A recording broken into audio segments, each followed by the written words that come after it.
It's not at all uncommon to hear people say that China's most advanced stealth fighters, the in-service Chengdu J-20 and the forthcoming Shenyang FC-31, both incorporate stolen design elements from existing American and Russian fighter programs. Russian allegations of copycat technology are born largely out of overall similarities between the J-20 and Russia's long-defunct MiG-144 program, leaving at least some room for debate. But the same can't be said for China's theft of America's stealth fighter designs. In March of 2016, a 51-year-old Chinese national named Su Bin pled guilty to charges associated with what the American Justice Department described as a years-long conspiracy, conducted in concert with high-ranking members of the Chinese military to steal American military secrets, most notably the designs for advanced stealth fighters like the F-22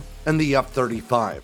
Let's run through the story of Su Bin, the man who stole America's stealth fighters for China. I'm Alex Hollings, and this is Air Power.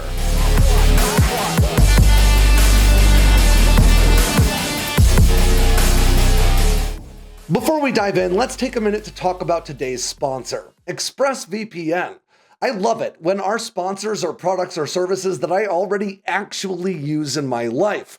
And ExpressVPN is just such a service. Did you know the Russian military blocks American IP addresses from accessing their public websites? I access official Russian websites all the time in my research to make sure that I know how they're talking about this conflict and the state of military technology in general. And I wouldn't be able to at all if not for ExpressVPN and how they enable me to reroute my own IP address out of the United States and through secure servers in any one of 105 different countries. But even if you're not into reading Russian propaganda before bed, ExpressVPN still offers a ton of value. Want to watch the 1994 classic, The Shawshank Redemption on Netflix? Well, here in the States, you can't. But by using ExpressVPN to change your location to, say, Canada, you could be watching in no time. ExpressVPN also stops your internet provider from collecting data about what you're doing online to sell to third-party advertisers. Not only that, but you can add ExpressVPN to 8 different devices with just one account. So not only can I protect all 3 of my work computers and my iPad and phone, but I can protect my daughter's iPad and my wife's phone as well. I've literally used ExpressVPN for years, which makes this a very easy ad for me to do.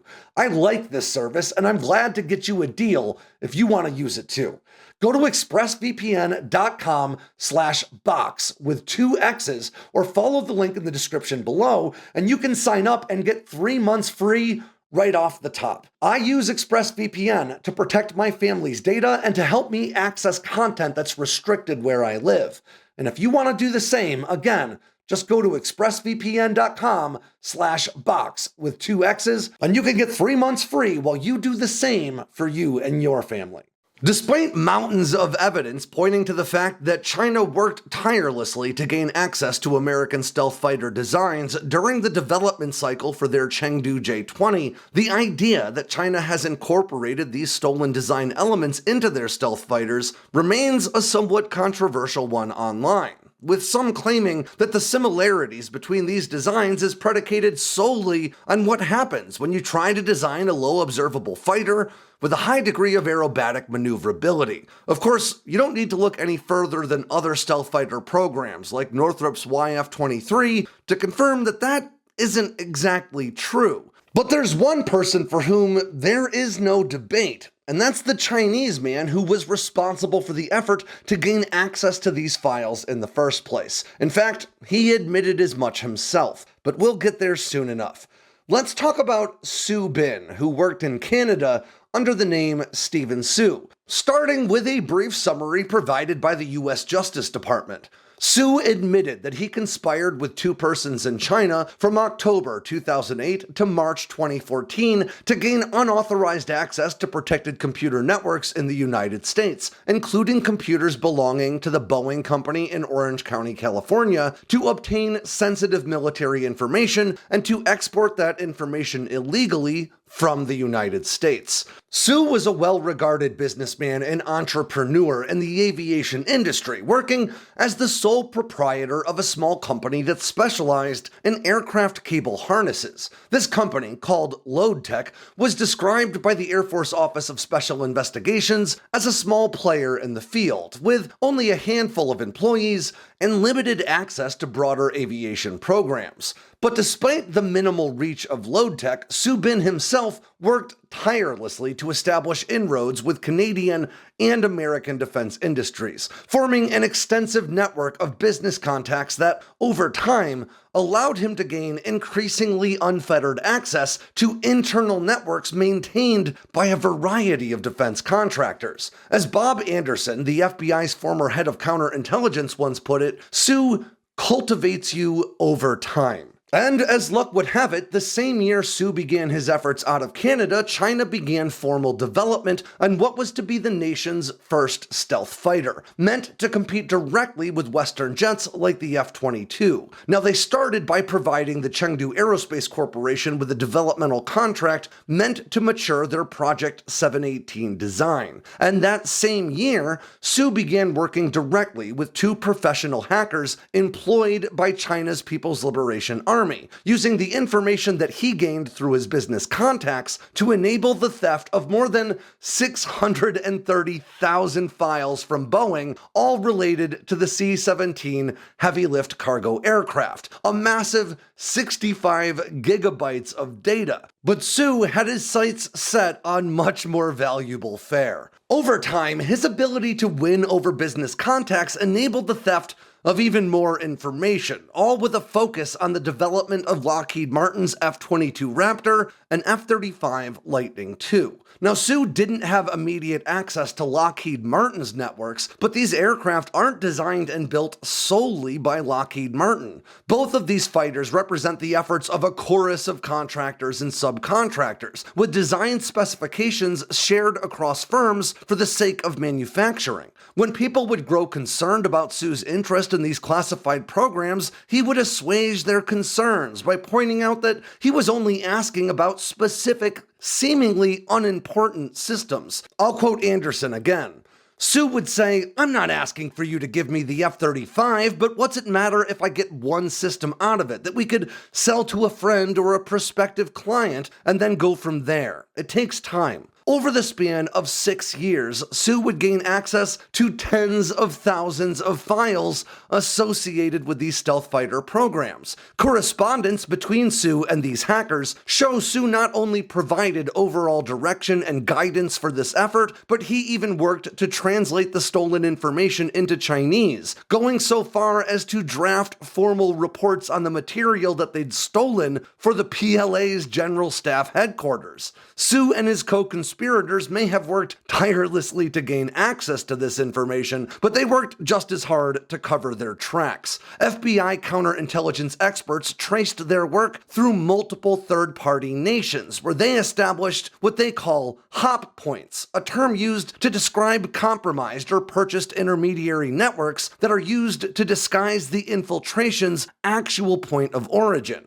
And in 2009, the US finally started to catch on. 6 current and former government officials confirmed with the Wall Street Journal that the Joint Strike Fighter program that produced the F-35 had been accessed multiple times by Chinese hackers, securing several terabytes of information regarding the aircraft's design and onboard systems. At the time, defense officials explained that the hackers used a method that encrypted the data as it was being stolen, making it difficult to assess exactly what data was compromised. But it's worth noting that some of the most secretive systems being developed for the aircraft are kept isolated from broader networks to avoid these sorts of security breaches. Now, you would think that this sort of media attention would be the beginning of the end for Su and his team, but it seemed to only embolden them. 2 years later, in one email entered into evidence, Su bragged to his Chinese contacts that the information they stole from the F-22 and F-35 programs would, quote, allow us to rapidly catch up to US levels, to stand easily on the giant's shoulders.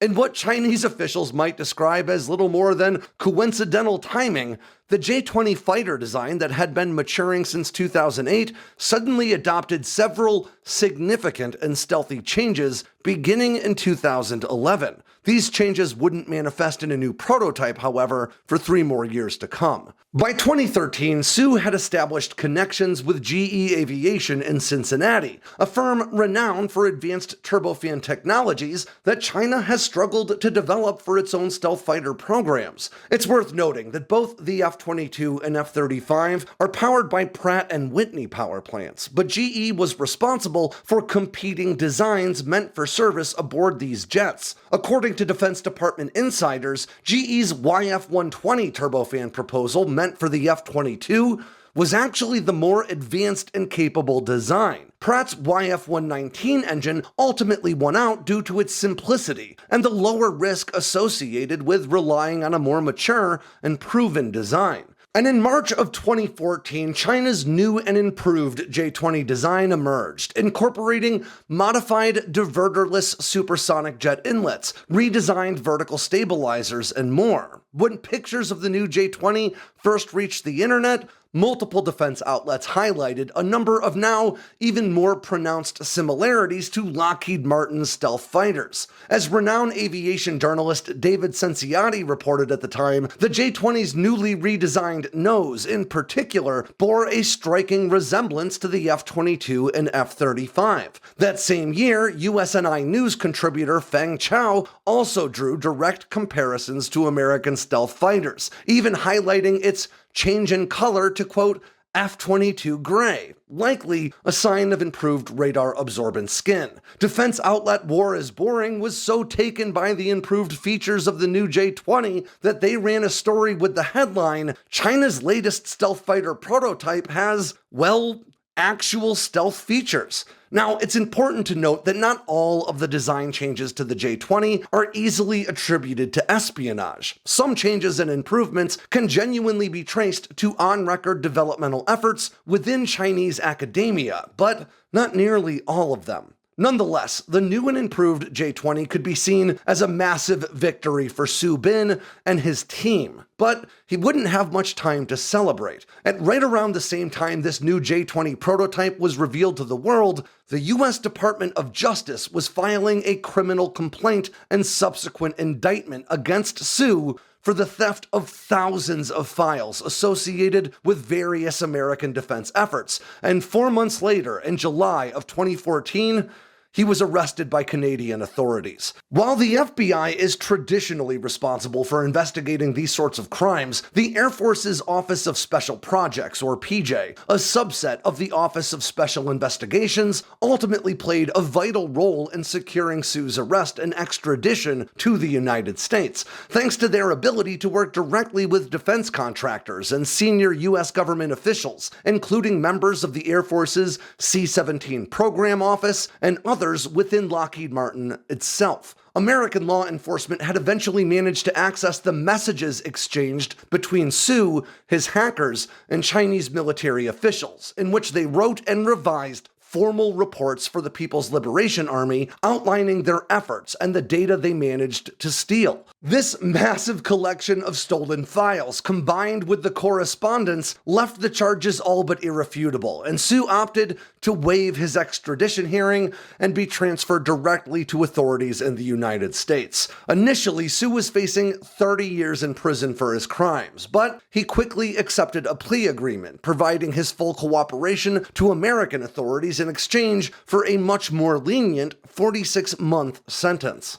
And that really is lenient. In November of 2022, a Chinese government intelligence officer convicted of stealing information from, among others, GE Aviation out of Cincinnati, was sentenced to 20 years in prison for his similar crimes. But to be clear, despite the breadth of Su's theft, many of the documents that he and his hackers stole were actually not, strictly speaking, classified or even export controlled. But as the Air Force pointed out in 2016, even those less significant thefts in aggregate allowed the Chinese military to reverse engineer a wide variety of aircraft components that would have otherwise cost millions of dollars to develop from scratch, saving not only money, but a great deal of time associated with research and development. I'll quote Assistant Attorney General John Carlin from the Department of Justice's release. Su Bin admitted to playing an important role in a conspiracy originating in China to illegally access sensitive military data, including data relating to military aircraft that are indispensable to keeping our military personnel safe. Su's unearthed correspondence, the timeline of design changes to the Chengdu J-20 stealth fighter, and his subsequent admission of guilt all point directly to China's theft and use of Lockheed Martin design elements in their own fighter programs. But this idea does remain the subject of debate within defense and aviation circles online to this day.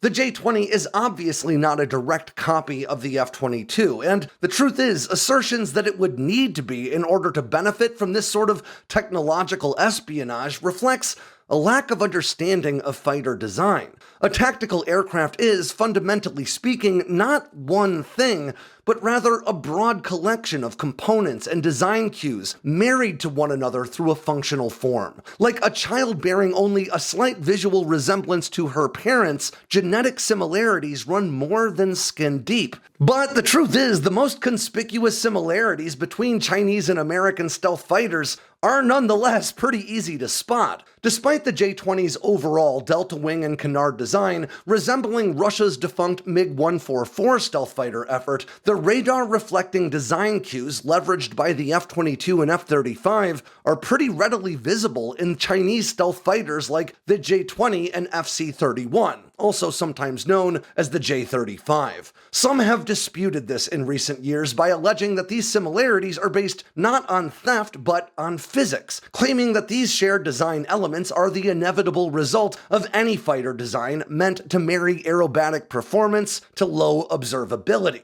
This claim would seem to be substantiated by numerous other stealth fighter programs in development today that also bear a striking resemblance to America's F-22 or the F-35, like Turkey's Khan that recently made its first flight, South Korea's KF-21 that just started production, or India's AMCA. The truth, however, is that both the Indian and South Korean stealth fighter programs saw direct engineering support from Lockheed Martin, and Turkey's Khan fighter program began development in 2016, 3 years before the nation was removed from the F-35 program. The simple fact of the matter is, these fighters bear a resemblance to Lockheed Martin's because they've all benefited from access to Lockheed Martin's designs. Suggesting that all stealth fighters have to look like the F-22 because the company that made the F-22 has had a hand in the development of multiple stealth fighters would be akin to Ford teaching several international companies how to produce the Mustang, only for people to claim that all sports cars have to look like Mustangs because of aerodynamic necessity, rather than shared design elements.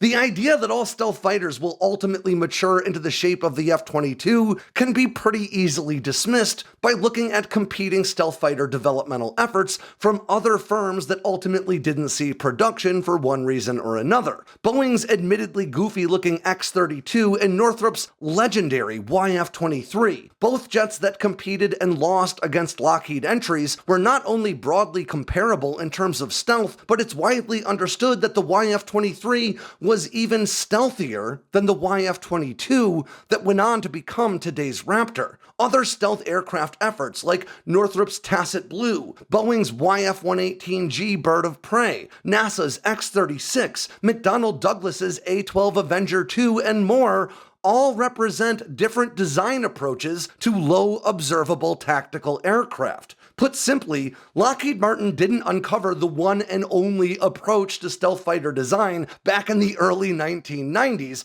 leaving the rest of the world with no choice but to follow in their footsteps. Instead, Lockheed Martin offered the US military the most viable combination of performance, stealth, and political support necessary to see their jets go into production. Since then, Lockheed Martin's success with these designs has positioned them to support American allies and partners in their own stealth developmental efforts, resulting in a great deal of similarity across even these foreign designs. China's use of Lockheed Martin design elements in their own stealth fighters, then, does not represent the inevitable result of radar and wind tunnel testing, but rather a concerted effort to bridge the gap between Chinese and American fighter technology through a combination of direct theft and a fair bit of good old-fashioned R&D.